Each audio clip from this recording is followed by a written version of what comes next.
거룩하신 하나님 아버지 은혜를 감사합니다. 오늘도 우리에게 귀한 시간 주셨사오니 주의 말씀 들으며 하나님께로 나가기 원합니다. 우리를 인도하여 주시옵소서. 예수님 이름으로 기도드립니다. 아멘. 찬송가 196장 하나님께 찬양드립니다. 성령의 은사를 나에게 채우사 주님의 사랑 본받아 나 살게 하소서. 성령의 은사를 나에게 채우사 정결한 마음 가지고 나 행케 하소서. 성령의 은사를 나에게 채우사 더러운 세상 탐욕을 다 데워주소서. 성령의 은사를 나에게 채우사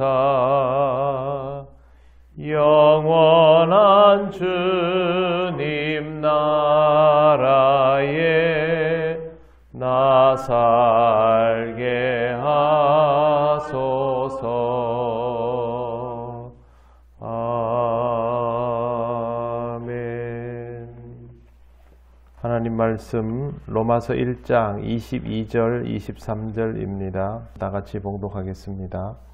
스스로 지혜 있다 하나 어리석게 되어 썩어지지 아니하는 하나님의 영광을 썩어질 사람과 새와 짐승과 기어다니는 동물 모양의 우상으로 바꾸었느니라. 아멘. 네, 사람의 어리석음은 스스로 지혜 있다 하는 것에서부터 비롯됩니다. 네, 성경에도 보면 이 어리석음이 곧 교만함이라는 설명들이 있습니다. 잠언 같은 경우에도 이런 표현들이 많이 나오죠. 교만은 패망의 선봉이요 거만한 마음은 넘어짐의 앞잡이니라 라는 구절도 우리가 익숙하게 잘 알고 있습니다. 인간이 얼마나 어리석은가 하면 23절에 보시면 썩어지지 아니하는 하나님의 영광을 썩어질 사람과 새와 짐승과 기어다니는 동물 모양의 우상으로 바꾸었느니라 하는 이런 표현을 보면 충분히 알 수 있습니다. 동물은 우리 주변에서 접할 수 있는 것들이고 사람도 우리 주변에서 접할 수밖에 없는 대상입니다. 버젓이 신이 될 수 없는 것을 잘 알고 있음에도 신에 대한 궁금증과 신에 대한 열망을 볼 수 없는 것에서 믿음으로 가져가지 못하다 보니까 보면서 안심하고 싶어서 자기 주변에 있는 대상을 숭배의 대상으로 만들어 버리는 것입니다. 지난번에 말씀드린 것처럼 일본인들이 아직도 굉장히 독특한 종교적 형태를 유지하고 있는 것은 저 사람들이 오랫동안 정령 숭배를 가지고 있었기 때문에 그렇습니다. 우리나라 사람들도 아주 오랫동안 정령 숭배에 대한 의식들이 있었지만 우리나라는 아주 큰 틀의 종교가 이렇게 바뀌는 흐름들을 통해서 사람들 자체가 좀 고등 종교 스타일로 이렇게 전환된 부분들이 있지만 놀랍게도 일본은 사람을 숭배하고 또 동물이나 주변에 있는 물건들을 숭배하는 습성들이 지금도 굉장히 많이 남아 있습니다. 그러다 보니까 선진국임에도 불구하고 복음이 들어가지 않는 그런 형태를 띠고 있죠. 이 부분들이 오늘 바울이 말하고자 하는 자기 주변에 있는 것들, 숭배할 수 없는 대상들조차 숭배할 수 있는 대상으로 만든 것을 이르는 말입니다. 어떻게 이렇게 할 수 있느냐? 내가 옳다라고 생각하면 그렇게 할 수 있습니다. 자기 자신이 옳다고 생각하면 자기가 하고 있는 말과 행동이나 이런 것들에 대해서 더 이상 의문을 가지려 들지 않게 되기 때문에 이 어리석음이 그토록 안타까운 것입니다. 하나님의 영광은 썩지 아니하는 것이죠. 지금 당장 우리 눈으로 볼 수는 없지만 영원한 것이고 또 믿음으로만 대해야 하는 것이기 때문에 우리가 이 세상을 살아가면서 가지는 그런 단순한 것들과는 비교할 수 없는 것입니다. 그럼에도 불구하고 이렇게 된 것은 22절 스스로 지혜 있다 하나 어리석게 되어 라는 단서 때문입니다. 문제는 믿는 자들도 스스로 지혜 있다 하나 어리석게 되어 라는 이 구절에 포함될 수 있다라는 것이죠. 신앙생활을 한다 하면서도 자기 자신이 어리석다라는 것을 깨닫지 못하면 자신이 가장 지혜로운 사람인 줄 착각하게 됩니다. 신앙생활을 오래 할수록 이럴 위험이 높게 됩니다. 성경에 나오는 바리새인과 서기관들은 유대 사회에서는 가장 지혜로운 사람들이라고 불리웠던 이들입니다. 심지어 사도 바울도 바리새인 출신 아닙니까? 이 사람이 자기가 어리석었다고 생각했으면 그리스도인을 박해하는 그런 일은 하지 않았겠죠. 바울의 경험은 비단 불신자들만을 이르는 것이 아니라 자기 자신처럼 누구보다 똑똑하고 교육 많이 받았다고 생각하는 사람도 이토록 어리석은 삶을 살아갈 수 있다는 것을 몸소 체험했기 때문에 이렇게 나오는 것입니다. 제일 주의해야 될 사람이 목회자이고 또 신앙생활을 오래 한 중직자들이 이 부분에 대해서 아주 유념해야 됩니다. 교회에서 누가 성경을 제일 많이 알까? 목회자가 제일 많이 알겠죠. 목회자가 자기 기준으로 교인들을 보면 교회 안에는 나보다 성경 많이 아는 사람이 없기 때문에 내가 이 부분에 대해서는 제일 똑똑하다라고 단언하게 될 것입니다. 그 순간부터 그 목회자는 어리석어지는 것입니다. 목회자가 하나님 앞에서 항상 말씀을 깊이 연구해 가면서 자신의 부족함들을 채워나가야만 그 어리석음들이 면하여지는 것이고 그걸 멈추는 순간부터 어리석어지는 것이죠.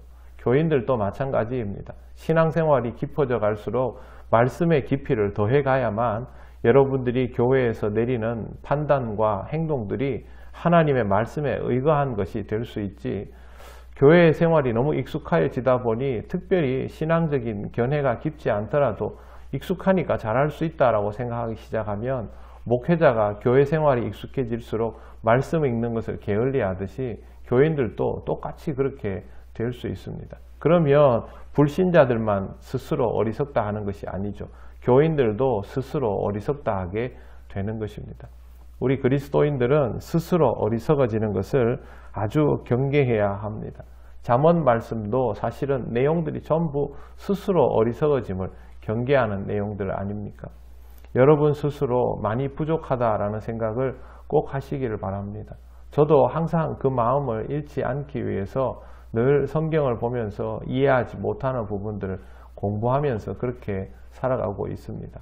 그리스도인은 행동이 아주 중요한 사람인 것은 틀림이 없습니다만 우리의 행동은 하나님의 말씀에 의거한 행동일 때만 의미 있고 지혜로울 수 있습니다. 우리 스스로를 지혜롭게 여겨서 그 순간부터 어리석어지는 그런 안타까운 일이 하나님 보시는 인생에서 일어나지 않도록 여러분 항상 주님 말씀 앞에서 겸손하여서 그것으로 인하여 더욱 지혜로워지는 삶을 살아가시기를 바랍니다. 기도드리겠습니다. 하나님 감사합니다. 우리의 부족함을 말씀을 통하여 늘 깨우심을 감사합니다.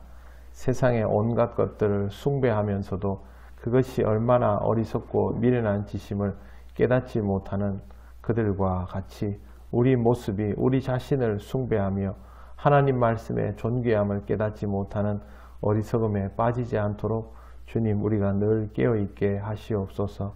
날마다 주의 말씀으로 하루를 시작하며 기도할 수 있는 기회를 우리에게 주심을 감사를 드립니다.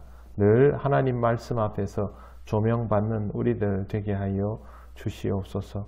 오늘도 우리 통행교회 모든 성도들 주님 말씀 위에서 하루를 시작하게 하시고 주께서 인도하시는 길을 가게 하시며 주님의 은혜를 풍성히 누리는 삶이 되게 하여 주시옵소서. 감사드리며 예수님 이름으로 기도드립니다. 아멘.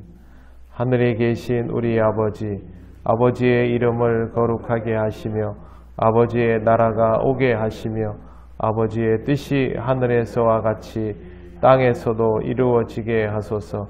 오늘 우리에게 일용할 양식을 주시고 우리가 우리에게 잘못한 사람을 용서하여 준 것 같이 우리 죄를 용서하여 주시고 우리를 시험에 빠지지 않게 하시고 악에서 구하소서.